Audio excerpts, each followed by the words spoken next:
तो महाराज जी, आज की जो वर्तमान जनरेशन है उसमें धर्म की स्थिति तो अलग ही है महाराज जी, इसके बारे में। बिल्कुल, आज इसको हम बड़ा दुर्भाग्य कहेंगे कि आज के युवा पीढ़ी के अंदर धर्म का जितना हास्य हुआ है ना, ये एक बहुत सोचनीय विषय है, बड़ा चिंतन करने का विषय है। आखिर ऐसा हुआ तो इसका कारण क्या है? आज का जनरेशन धर्म के बिल्कुल विपरीत होता चला जा रहा है। पुत्र पिता को नहीं मान रहा। ओल्ड एज हाउस क्यों खुल रहे हैं भाई? वृद्धाश्रम क्यों खुल रहे हैं? जी महाराज, धर्म का हास होना है ना। नहीं तो कहा गया था कि मातृदेवो भव पितृदेवो भव। माता कोई साधारण नारी नहीं है, पिता कोई साधारण पुरुष नहीं है, ये तो साक्षात देव तुल्य है ना। रामचरितमानस में कहा गया, मात पिता गुरु प्रभु की वाणी बिनहि विचार करिए शुभ जान। देव तुल्य है। लेकिन आज जनरेशन में देखता हूं, मैं भी तो भाई इसी किसी कुल से आया हूं ना, किसी खानदान से आया हूं, मैं भी किसी परिवार से आया हूं ना जी। मैं देख रहा हूं ना, वो बच्चा कह रहा है अपनी मां से, मां तुम नहीं समझ रही है। ओहो, इतना बड़ा बच्चा हो गया कि मां अनसमझ हो गई और बच्चा समझदार हो गया।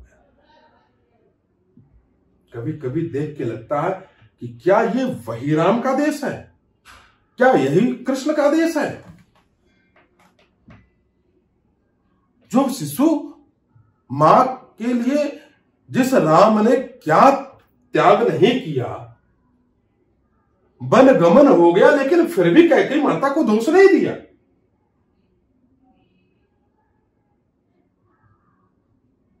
लेकिन वही राम का देश आज एक बालक माता से कहता है, स्वयं की माता से, कि तुम नहीं समझती है। अपने पिता से कहता है, आपने हमारे लिए किया क्या? तो आज जहां तक मेरे को लगता है जी मैं कि इसमें संस्कारों का हमारे आज के जनरेशन में और पिछले कुछ दशक के जनरेशन में एक लंबा गैप हो जाना, मतलब पीढ़ियों में जो गैप बन गया वो है, लंबा गैप, वो इतना गैप हो गया है कि वो बीच का भर नहीं पा रहा है। वो भर ही नहीं पाएगा। जी। भरने के लिए हमको एक युद्ध स्तर पे प्रोग्रामिंग लॉन्च करनी पड़ेगी। यस यस जी मैं, ताकि हम उसको भर तो सकते नहीं है, लेकिन जहां है वहीं से हम ए से शुरू कर दें। जी जी। पीछे के तो पन्नों को नहीं भर सकते, लेकिन जो पन्ना है उस पन्ने पे ही हम क से शुरू करके ग तक पहुंच जाएंगे। ये हमारा मानना है, ये हमारा विश्वास है। लेकिन भर पाना तो मुश्किल है। इसके लिए इन संस्कारों की जरूरत है।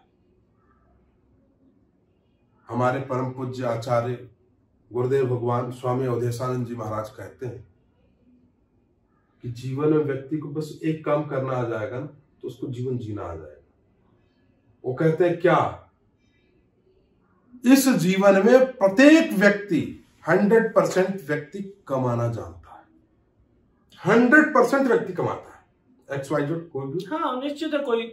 कोई किसी प्रकार से कमाता है, कोई किसी प्रकार से कमाता है। किसी की लेवल ऊपर है, किसी का नीचे। कोई लाखों कमाता है, करोड़ों अरबों कमाता है, कोई 2 रुपया कमाता है, पर कमाता जरूर है। कमाना आता है जी। हर किसी को आता है। पर हमारे गुरुदेव भगवान कहते हैं कि कमाना सबको आता है प्यारे, लेकिन खाना नहीं आता है। कमाना आता है, खाना नहीं आता है। क्या आता है उनको? पेट भरना आता है। क्या आता है? पेट भरना। पेट भरना है, खाना नहीं आया, पेट भरना आया। रामचरितमानस में भी तुलसीदास जी ने कहा, कलिकाल में लोग क्या करेंगे? तो मात पिता ने जो शिशु ने बुलावे, उदर भरे सोई धर्म सिखावे। पेट भर लो, यही धर्म है।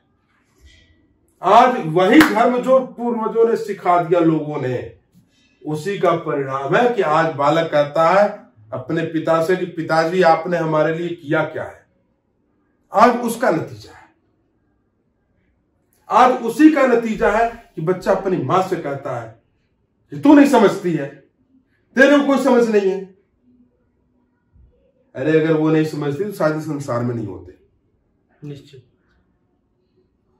तो तो महाराज जी इसमें हम बीच में कड़ी जोड़ रहे हैं, मेरे को जो बहुत ज्यादा ऑड लगती है आज के जमाने में, नई जनरेशन में, कि महाराज जी सोने का टाइम इतना खराब हो गया है इस नई जनरेशन का, और कहीं ना कहीं उसमें माता पिता भी हैं और सब लोग सोते 12-2 बजे रात में है और जागते हैं 10 बजे 8 बजे 9 बजे। इससे सारा सिस्टम बिगड़ रहा है, मेरे को ऐसा लगता है। देखिए, इससे सिस्टम नहीं बिगड़ रहा। अच्छा, जो सिस्टम बिगड़ रहा है उसके जड़ पे चाहिए ना। अच्छा, सिस्टम कहां बिगड़ रहा है? एकल परिवार की वजह से। आज समाज में क्या होगा? एकल परिवार, हम दो हमारे दो, एकल परिवार। पहले हमारा परिवार संयुक्त परिवार होता था। घर में दादा होते थे। कितने दादा? 4 दादा। कितनी दादी? 4 दादी। बड़ी दादी, छोटी दादी, मझली दादी और सबसे छोटी वाली दादी। 4-4 दादियां, 4-4 दादे, 6-6 ताऊ, 4-6 चाचे। वो दर्शन ही नहीं होते आज के जमाने में। वो तो कहीं तो उसमें क्या होता था, जब हम संयुक्त परिवार में होते थे तो हमें गाइड करने वाले लोग कई होते थे जो गाइड करते थे। अगर जो है हमारे घर का बालक अगर कहीं गया, कुछ गलत कर दिया, तो हमारे घर का व्यक्ति तो नहीं, हमारे गांव का व्यक्ति उसको थप्पड़ लगा देता था। और थप्पड़ लगाता था तो बालक आके घर पे भी नहीं कहता था कि फलाने चाचा ने थप्पड़ मारा, क्योंकि अगर वो घर पे बोला तो उधर और पढ़ना है। तो वो बालक हमारे विकृत नहीं होते थे। आज पिता को सवेरे 6 बजे ड्यूटी जाना है, 5 बजे ड्यूटी जाने के 5 मिनट पहले पिता ने बालक को जगा दिया, बेटे उठ जाओ तुमको कोचिंग जाना है। पिता तो चले गए और बालक सो गया। अब उस बालक के ऊपर कमांड करने वाला कोई है नहीं।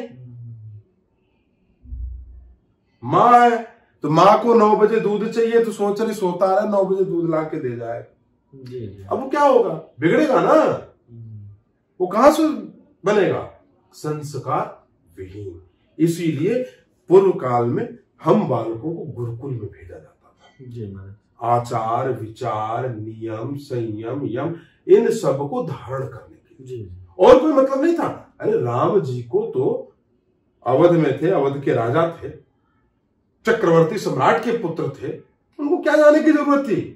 सारे मास्टर वहीं आते, सारे मास्टर आके पढ़ा देते। स्कूल में जाने की जरूरत ही नहीं थी। लेकिन फिर भी उनको भेजा गया गुरुकुल में कि जाइए आत्मनिर्भर बनिए। गुरुकुल में जाने का मतलब क्या है? स्वावलंबी, आत्मनिर्भर होना। आप जाइए जंगल में लकड़ी लेके आइए, वहां पे मतलब एक समुचित व्यवस्था, कोई भेदभाव नहीं तो आपके अंदर एक अहंकार उत्पन्न हो जाएगा ना। राजभवन में अगर आपको पढ़ाया जाएगा तो आपके अंदर अहंकार हो जाएगा उत्पन्न कि मैं राजा का बेटा हूं। लेकिन वहां पे राजा का बेटा नहीं ना, वहां सब विद्यार्थी हैं, गुरु के शिष्य हैं, सारे विद्यार्थी एक साथ बैठ के पढ़ रहे हैं। एक गरीब घर का सुदामा नाम का ब्राह्मण भी तो कृष्ण के साथ पढ़ता था। मधुमंगल भी तो पढ़ता था। कितने गरीब लोग पढ़ते थे, लेकिन सब समावेश करके एक संस्कारवान, एक सुसज्जित सुदृढ़ समाज का निर्माण होता था।